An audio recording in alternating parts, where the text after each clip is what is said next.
So you should see day 2.3, your life in weeks. And this is the challenge that we're going to complete in this lesson.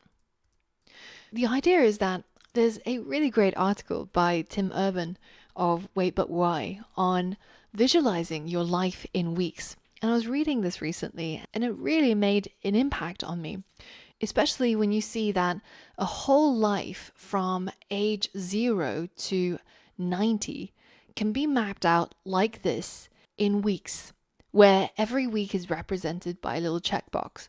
And you can see each of these boxes, right? This is like how many weeks you have in your whole life. And it's not as small as I thought it would be. I thought each of these boxes would be like invisible because they're so tiny because I have so many weeks in my life. But it's actually not true. There's actually not that many. So in today's coding challenge, what I want you to do is to create a program using the mathematical operations that you've learned about, as well as the F strings that you learned about in the last lesson, to tell us how many days, weeks, and months we actually have left if we were lucky enough to live until 90 years old. The code is going to ask you for your current age. Let's say that I'm 12. And then it's going to calculate the number of days, weeks, and months you have left in your life if you lived until 90. And then it's going to print it out to you like so. And the important premise of this code challenge for all of the tests to pass is that there are 365 days in a year, 52 weeks in a year, and 12 months in a year. I know that because of leap year, it's actually a little bit more than that, but for this exercise sake, let's just call it 365, 52, and 12. Pause the video and see if you can complete this challenge, and then head back over here and we'll walk through the solution together. All right, how did that exercise go? I'm sorry it's a little bit dark, making you think about how many days, weeks, and months you have left in life. But you can think about it as a motivation, right?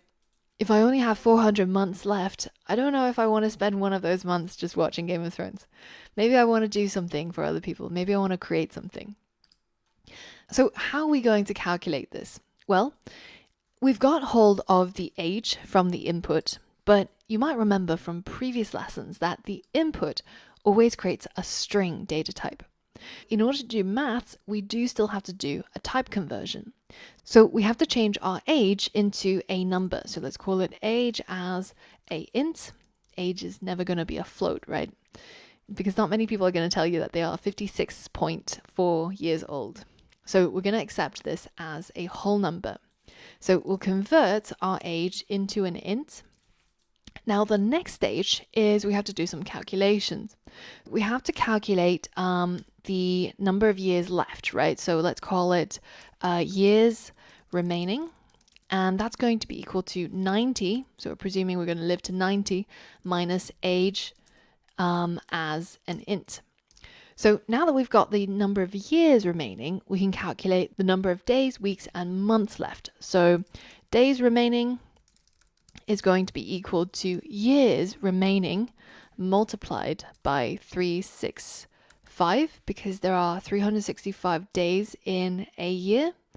And then we can do the same for weeks and months. So now that I've got hold of the number of days remaining, weeks remaining, and months remaining, then I'm ready to actually use it inside my string. But before we do that, it's always helpful to check your code as you go along to make sure that it works exactly as you expect it to. So let's go ahead and try to print what is the number of months remaining. So if we go ahead and run our code, and let's say that we're 80 years old, right? Which means that we'll have 10 years remaining and we'll have 120 months remaining. So all of that looks pretty good to me. So the next thing we have to do is to somehow output this sentence where it says you have X days, Y weeks, and Z months left. So let's copy that and paste that sentence in here. And then I'm going to turn it into a string by wrapping it inside a set of double quotes. Now that I've got a string, I can turn it into an F string by putting the character F before the string. And instead of having X, Y, and Z, I can replace them with some curly braces inside of which I can put my variable names. So I'll change this to days remaining, this to weeks remaining, and this to months remaining. So now that I've got my string, I have two options. I can either just wrap this inside a print statement and print it as it is, but what I think might actually make it easier to read is to save it inside a separate variable called message. And then in the next line, I can simply print my message. It does exactly the same thing, but I think this is a little bit easier to read. So now let's go ahead and run our code and see if we get any errors. It's asking us for our current age. Let's say we're 67 years old. Well, then we only have 8,395 days and 1,196 weeks and 276 months. So I hope you managed to get this code challenge right.